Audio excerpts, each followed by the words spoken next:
دنیاوی زندگی مشکلات سے بھری پڑی ہے۔ ہر شخص کو ایک دوسرے کی ضرورت ہے، کوئی کسی سے بے نیاز نہیں ہے۔ اس لیے ہمیں چاہیے کہ ہم ایک دوسرے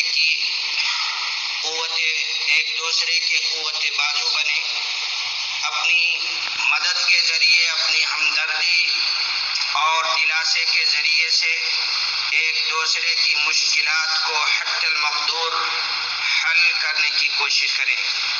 ایک دوسرے کے رنج و الم کو بانٹنے کے لیے ہم کوشاں رہیں۔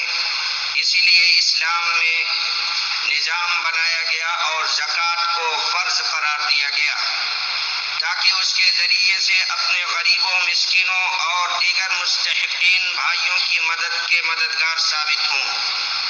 فرض صدقہ کے ساتھ ساتھ نفلی صدقات ایک سچے مومن کی دلیل ہے، جیسا کہ اللہ رب العالمین ارشاد فرماتا ہے، مردوں اور عورتوں میں سے جو صدقات دینے والے ہیں اور جنہوں نے اللہ کو قرض حسن دیا ہے، یعنی خیر کے کاموں میں خرچ کر کے نیکیاں جمع کی ہیں، ان کو یقیناً کئی گنا بڑھا کر دیا جائے گا اور ان کے لیے بہترین اجر ہے۔ اسی طرح سے اللہ تعالیٰ ارشاد فرماتا ہے، وَمَا أَنفَقْتُم مِّن شَيْءٍ فَهُوَ يُخْلِفُهُ وَهُوَ خَيْرُ الرَّازِقِينَ، اور جو کوئی چیز بھی تم خرچ کرتے ہو سو وہی اس کا بدلہ دیتا ہے اور وہ سب سے بہترین روزی دینے والا ہے۔ ابو ہریرہ رضی اللہ عنہ سے روایت ہے کہ رسول اللہ صلی اللہ علیہ وسلم نے فرمایا، کوئی دن ایسا نہیں جاتا کہ ہر صبح جب بندے اٹھتے ہیں تو دو فرشتے آسمان سے اترتے ہیں۔ ایک فرشتہ تو یہ کہتا ہے کہ اے اللہ، خرچ کرنے والے کو اس کا بدلہ دے، اور دوسرا کہتا ہے اے اللہ، خرچ نہ کرنے والے، روک کر رکھنے والے کے مال کو ہلاک کر دے۔ اسی طرح سے سب سے اچھا اور زیادہ ثواب والا صدقہ وہ ہے جو برابر اور ہمیشہ دیا جاتا رہے، گرچہ تھوڑا ہو۔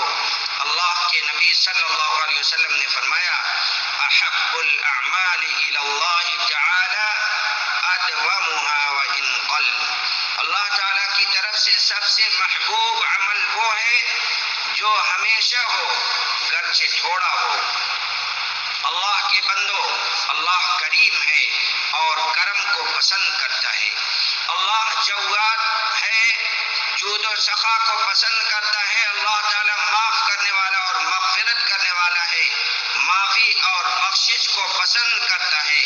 لہٰذا آپ کثرت کے ساتھ اس ماہ مبارک میں تمام عبادات کو بجا لائیں، اور صدقہ و خیرات اس ماہ میں بڑا شرف اور عظمت والا اور اجر و ثواب کے لحاظ سے بڑا عظیم الشان عمل ہے، جیسا کہ ابن عباس رضی اللہ عنہ بیان کرتے ہیں کہ رسول اللہ صلی اللہ علیہ وسلم لوگوں میں سب سے زیادہ جواد یعنی سخی تھے، اور رمضان میں دوسرے اوقات کے مقابلے میں جب جبریل علیہ السلام آپ سے ملنے آتے تو بہت ہی زیادہ جود و کرم فرماتے۔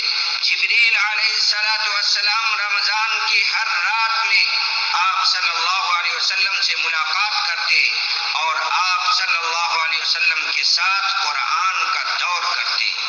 غرض نبی اکرم صلی اللہ علیہ وسلم لوگوں کو بھلائی پہنچانے میں بارش لانے والی ہوا سے بھی زیادہ جود و کرم اور سخاوت فرمایا کرتے۔ امام نووی رحمہ اللہ فرماتے ہیں، اس حدیث میں بہت سارے فوائد ہیں۔ اللہ کے نبی صلی اللہ علیہ وسلم ماہ رمضان میں ہر عبادت کو بڑھا دیا کرتے تھے، خاص کر کے صدقہ و خیرات میں آپ کی جود و سخا بہت زیادہ بڑھ جایا کرتی تھی۔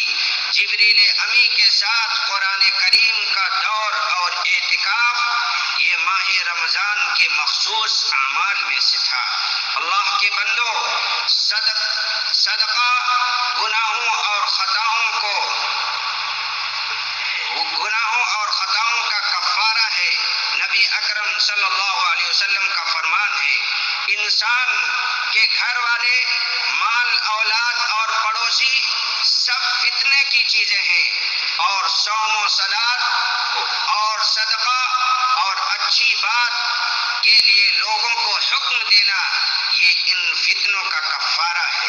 اسی طرح سے حشر کے دن جب سورج بالکل لوگوں کے سروں پر ہوگا تو یہ صدقہ کرنے والے رب کے عرش کے سائے میں ہوں گے، جیسا کہ اللہ کے نبی صلی اللہ علیہ وسلم نے جب اللہ کے عرش کے سائے میں رہنے والے 7 لوگوں کا ذکر کیا تو ان میں ایک صدقہ کرنے والے کا بھی ذکر کرتے ہوئے فرمایا، ایک ایسا شخص جو صدقہ کرے تو اس طرح چھپا کر کرے کہ اس کے بائیں ہاتھ کو خبر نہ ہو کہ اس کے دائیں ہاتھ نے کیا کیا ہے۔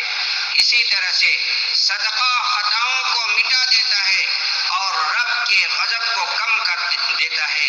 اللہ کے نبی صلی اللہ علیہ وسلم نے فرمایا، الصدقۃ تطفئ الخطیہ کما یطفئ الماء النار۔